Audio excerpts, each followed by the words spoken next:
हर दिन की गई छोटी छोटी मेहनत भी एक दिन बड़ी सफलता का रूप धारण कर लेती है। नमस्कार, भाग्य चक्र में आप सबका बहुत बहुत स्वागत है। मैं हूं प्रवीण मिश्र और हमारे साथ हैं पंडित शैलेंद्र पांडे जी। पंडित जी, आपका भाग्य चक्र में बहुत बहुत स्वागत है। नमस्कार।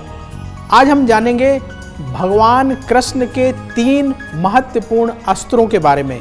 कौन कौन से हैं भगवान कृष्ण के 3 सबसे विशेष अस्त्र और उनकी क्या है विशेषता, इस पर विस्तार से पंडित जी से बात करेंगे। जन्माष्टमी का पर्व आने वाला है। भगवान कृष्ण की पूजा उपासना शुरू हो चुकी है। भगवान कृष्ण की महिमा क्या है, आइए पंडित जी से समझते हैं। पंडित जी, बहुत जल्दी जन्माष्टमी का पर्व आने वाला है, तैयारियां मंदिरों में शुरू हो चुकी हैं, पूरा जो भारतवर्ष है कृष्णमय हो रहा है, तो भगवान कृष्ण की महिमा क्या है? हम आज बात कर रहे हैं भगवान श्री कृष्ण की।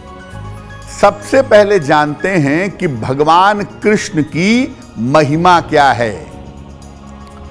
कर्षयते इति कृष्णः, जो दुनिया को आकर्षित करे, जड़ और चेतन को अपनी तरफ आकर्षित करे, वो कृष्ण है। भगवान कृष्ण को भगवान विष्णु का अवतार माना जाता है। भगवान विष्णु के बहुत सारे अवतार हैं। तमाम अवतारों में यही संपूर्ण अवतार माने जाते हैं।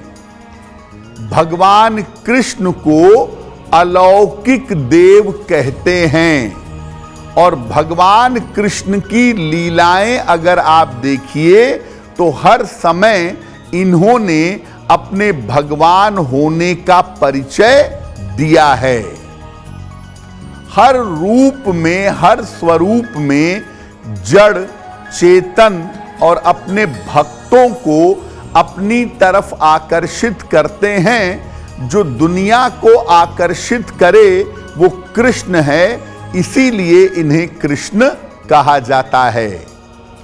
हर रूप में वो भक्तों की समस्याओं को हर लेते हैं और भक्तों को मुक्ति मोक्ष का वरदान देते हैं। भगवान कृष्ण की लीलाएं अगर आप देखेंगे तो भगवान कृष्ण के बहुत सारे अस्त्र हैं और उन्हीं अस्त्रों की सहायता से उन्होंने अपनी लीलाएं की हैं। लेकिन उनके 3 अस्त्र जो उनकी लीलाओं में आपको दिखाई देंगे वो विशेष प्रभावशाली हैं।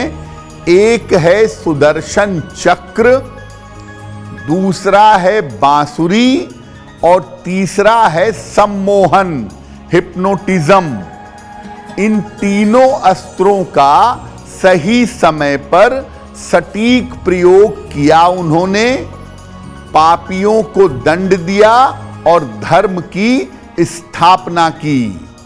तो भगवान कृष्ण के 3 ऐसे अस्त्र हैं जिन तीनों अस्त्रों का सटीक प्रयोग करके उन्होंने अपनी लीलाएं की हैं। वक्त है ऐसा क्यों जानने का। पंडित जी, कहा जाता है कि शनिदेव की जिन मूर्तियों में आंखें हों उनके दर्शन नहीं करना चाहिए, ऐसा क्यों?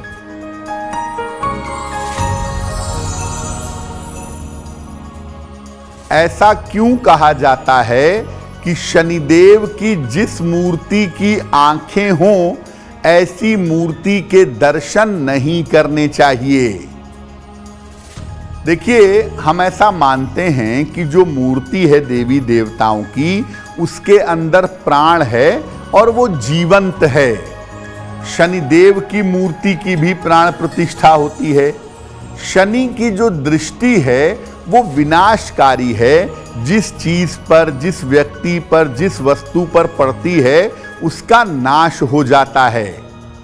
इसीलिए शनि की दृष्टि के सामने अगर आप आएंगे, शनि की दृष्टि के सामने आ जाएंगे तो आपको नुकसान हो सकता है। इसलिए शनि की वो मूर्ति जिसमें उनकी आंखें हों, ऐसी मूर्ति के सामने नहीं जाना चाहिए। जहां पर शनि शिला के रूप में विद्यमान हो, केवल पत्थर के खंड के रूप में विद्यमान हो, वहां पर उसके दर्शन पूजन करने में कोई हर्ज नहीं है, लेकिन शनि की नेत्र वाली मूर्तियों के सामने मत जाइए। एस्ट्रो तक ऐप पर आपको मिलेगा भविष्य से जुड़े हर सवाल का जवाब। डाउनलोड कीजिए एस्ट्रो तक ऐप और चुटकी में जुड़िए इंडिया के बेस्ट एस्ट्रोलॉजर से।